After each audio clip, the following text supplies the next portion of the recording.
Allez, bonjour à tous et bienvenue dans cette nouvelle vidéo des tutos démons. Au programme aujourd'hui, nous allons parler des avalanches et des grandes familles d'avalanches et particulièrement de l'avalanche de plaques.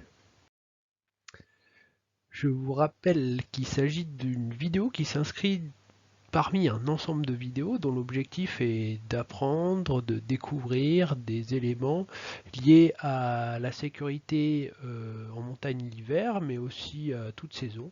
Donc là, on est plutôt sur une vidéo pour des personnes qui découvriraient le sujet, mais ça peut aussi servir de révision pour les autres. Je vous rappelle qu'à la fin de cette vidéo, il y aura un petit contrôle surprise avec affichage des notes devant toute la classe. Mais non, je déconne. Il y aura un petit QCM à la fin pour ceux qui voudraient se tester, voir s'ils ont compris les éléments principaux de la vidéo.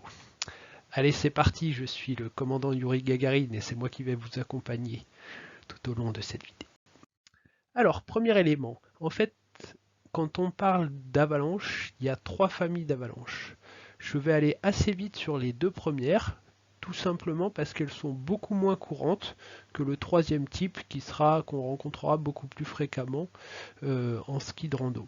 Alors la première type d'avalanche qui existe, c'est l'avalanche de poudreuse. C'est un peu, j'aurais envie de dire, l'image d'Épinal de l'avalanche. C'est-à-dire que l'avalanche telle qu'on peut se la représenter parfois, c'est une avalanche très impressionnante qui forme un gros aérosol, un très gros nuage qui dévale la pente, qui est très grand en taille, qui est très grand en largeur. C'est un déclenchement qui sera souvent spontané, c'est-à-dire que c'est pas forcément un passage de skieur qui va déclencher, donc c'est une avalanche qui peut se déclencher toute seule.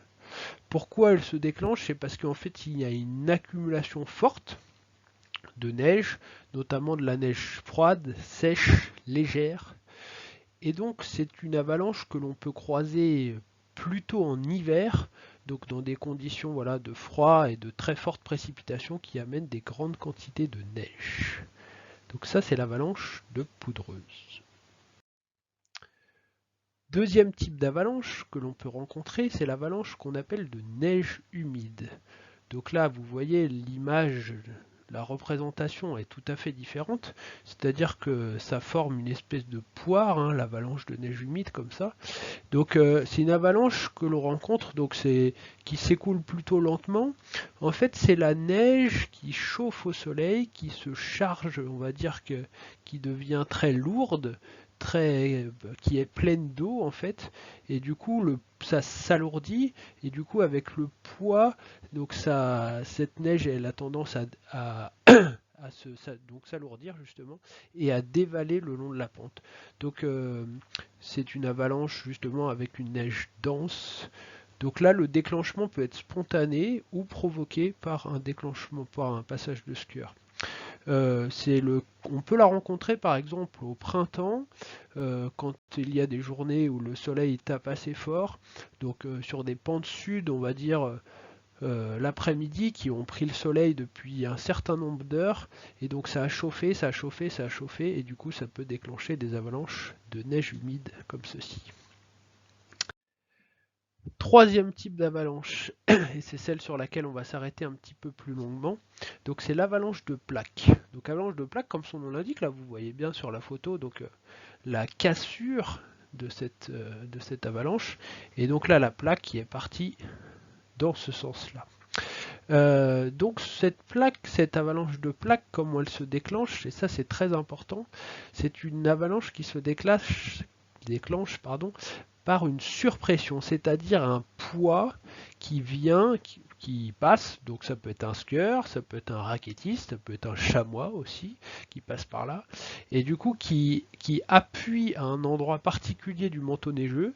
C'est un peu comme si on marchait sur une mine en quelque sorte, et donc qui va déclencher une avalanche particulière.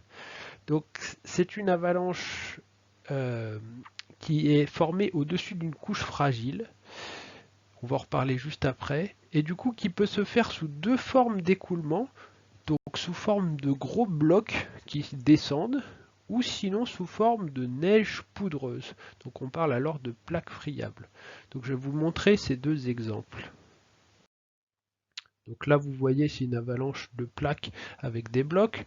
Donc ici vous voyez bien la cassure hein, qui est là. Tac. Et ici vous voyez un peu partout, je n'ai pas besoin de m'arrêter beaucoup là-dessus. Vous voyez bien ici donc les gros blocs qui qu'ont provoqué l'avalanche. Je vais vous montrer ensuite donc une avalanche de plaques sous forme de vidéo. Donc c'était lors d'une sortie GUMS il y a quelques années à la pointe de la Carmélite. Donc regardez bien ce qui va se passer.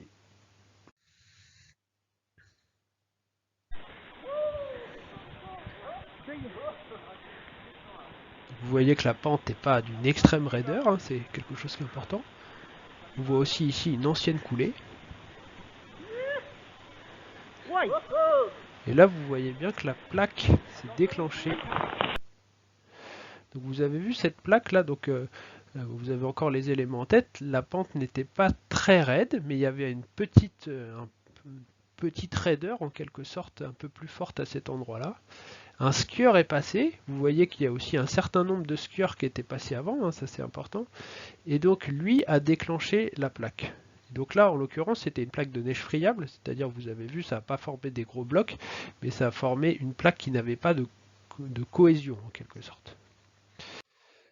Alors, quels sont les ingrédients, c'est-à-dire qu'est-ce qu'il fait qu'on va fabriquer entre guillemets une plaque et du coup qu'est-ce qui va déclencher entre guillemets une avalanche de plaques. Donc c'est une forme de recette où il y a trois ingrédients principaux. Il y a une couche de neige fragile qui va se situer en dessous. Cette couche de neige fragile, elle va être marquée par une faible cohésion. Au-dessus de cette couche de neige fragile, il va y avoir ce qu'on appelle une plaque, donc c'est-à-dire une couche avec une plus forte cohésion. Et le troisième élément, c'est une pente suffisante, c'est-à-dire au moins 30 degrés. S'il y a moins de 30 degrés, en fait, l'avalanche, elle ne se déclenche pas parce qu'il n'y a pas assez de pente justement pour qu'elle parte. Vous voyez là avec ce petit schéma que en dessous de 30 degrés, il y a 1% des avalanches qui se déclenchent. Donc là, sur une pente entre 30 et 35 degrés, 25% des avalanches. Et entre 35 et 40 degrés, 50% des avalanches, etc. Donc en fait, ce qui est le problème, entre guillemets, c'est que nous, ce qui nous intéresse souvent en ski, c'est de skier des pentes, on va dire, entre 30 et 40 degrés. Et vous voyez bien que c'est les pentes qui concentrent le plus le risque de formation on va dire, c'est les pentes dans lesquelles l'avalanche peut plus facilement partir. Alors, comment on en vient à la rupture de la plaque? Je vais vous montrer donc un petit déroulé. Alors, premier élément, donc, ce qu'il faut, c'est qu'il y a une surpression. Donc, c'est-à-dire une surpression, c'est le passage, par exemple, d'un bonhomme, donc avec son poids qui appuie, donc vous voyez bien là, qui appuie sur un élément de la plaque. Et donc en fait il appuie et il écrase la couche fragile. La couche fragile, je vous rappelle ce que je vous avais dit dans une autre vidéo, c'est un peu comme un château de cartes qui s'effondre extrêmement facilement. Donc cette couche fragile s'écrase et est rompue et donc ça la déstabilise avec ce qu'on appelle un effet domino, c'est-à-dire que la rupture va se propager tout au long de la plaque. Et ce qui va se passer, c'est que ça va fissurer la couche supérieure. Donc ce qu'on peut entendre parfois, donc quand par exemple en ski ou en raquette, c'est-à-dire quand on écrase une plaque et qu'il y a une couche fragile en dessous, on peut entendre un espèce de bruit sourd qu'on pourrait représenter comme un ouf. Donc ça serait, donc c'est le synonyme que l'on a écrasé la plaque et qu'en dessous il y a une couche fragile. Donc c'est plutôt mauvais signe si on entend ce genre de bruit. Et donc le quatrième élément, c'est le détachement de la plaque, puisqu'il y a une zone de tension, c'est-à-dire que là, ici, il y a une pente suffisante pour que ça se déclenche, et donc là, ça emmène la plaque, et donc la plaque part, et donc c'est l'avalanche de plaques. Un élément important, on y reviendra dans d'autres éléments, mais un des facteurs de formation de plaques, donc un des facteurs de risque, c'est le vent. C'est-à-dire le vent va amener des déplacements de neige, qui va amener une formation, qui va, on va dire, être propice à la formation de plaques, puisque je vous rappelle, la plaque, c'est c'est une neige qui est plus dure avec une plus forte cohésion posée sur une couche de neige fragile. Voilà, je vous rappelle les quelques éléments que j'ai abordés dans cette vidéo, les 3 types d'avalanche, l'avalanche de plaques, les 3 ingrédients de l'avalanche de plaques et le rôle du vent. Voilà, sous la vidéo, vous pouvez trouver le petit questionnaire pour vous entraîner. Je vous souhaite une bonne journée à tous et à toutes.